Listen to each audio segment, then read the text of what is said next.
I pozdrav svima, moje ime je Tomo Hade i dobrodošli u ovaj video. Danas ćemo raditi jedan squad builder iz serije A, pa eto. Prije nego što počnemo, ako želite kupiti neka konce kako bi kupili ove igrače koji su u ekipi ili kako bi kupovali pekove, posjetite goldtohad.com i ako želite popust, iskoristite moj discount kod TOMHD. A eto, idemo započeti. Na GK poziciji imamo Handanovića. Na 3 center back pozicije imamo Barzalija, Aleksa i Casersa. E sad, Handanović je po meni jedan od najboljih golmana trenutno u seriji A. Možete probati Diego Lopeza, možete probati Sona, ali Handanović je daleko bolji od njih. Barzali, Alex, Caceres, to su možda 3 najbolja stopera u seriji A. Naravno možete otići kupiti Chiellinija, ali on je preko 5-6 tisuća. Nije puno, ali opet i ovo je sasvim dobro. Na 2 CDM poziciji imamo Derosija i Guarina. Guarin je po meni jedan od najboljih centralnih veznih ili zadnjih veznih ili čak playmakera. Njegov šut je tako dobar da možete zabiti gol sa 30 metara. Da, fizikalno je dobar, 85, dribbling mu nije loš. Plus kod njega još šta ima 4 zvjezdice skilla, pa ko je skiller, neka ga proba.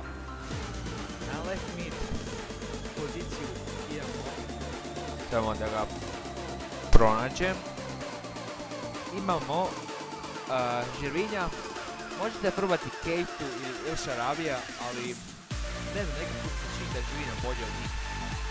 Ne znam, moj face, pa eto. Na right mid imamo samo da ga pronađem, imamo Turbea. Gledajte, možete probati Kvadrata, možete probati Biabianija, ali da vam kažem, i Turbe će napraviti svoj posao, nije ni loš, nije ni dobar, solidan je. Na kamp imamo Mertensa. Mertens je po meni jedan na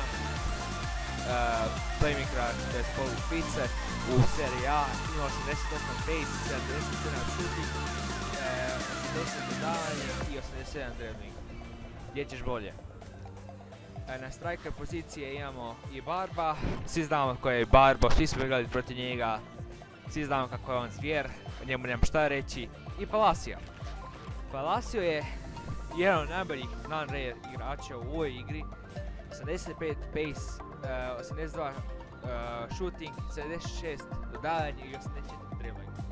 Pogledajte ovo goal ratio kod mene, 42 utakmice, 41 gol, to je sasvim jako, mislim, to je odlično po meni.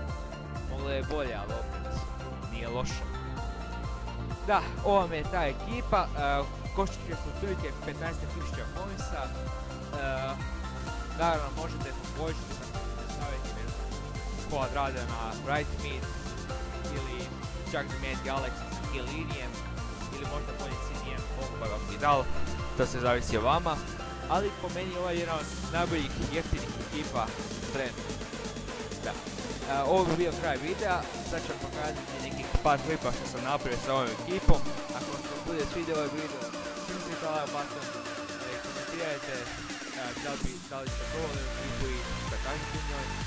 I daj, subscribe se još FIFA 15 kontenta. Pozdrav dečki!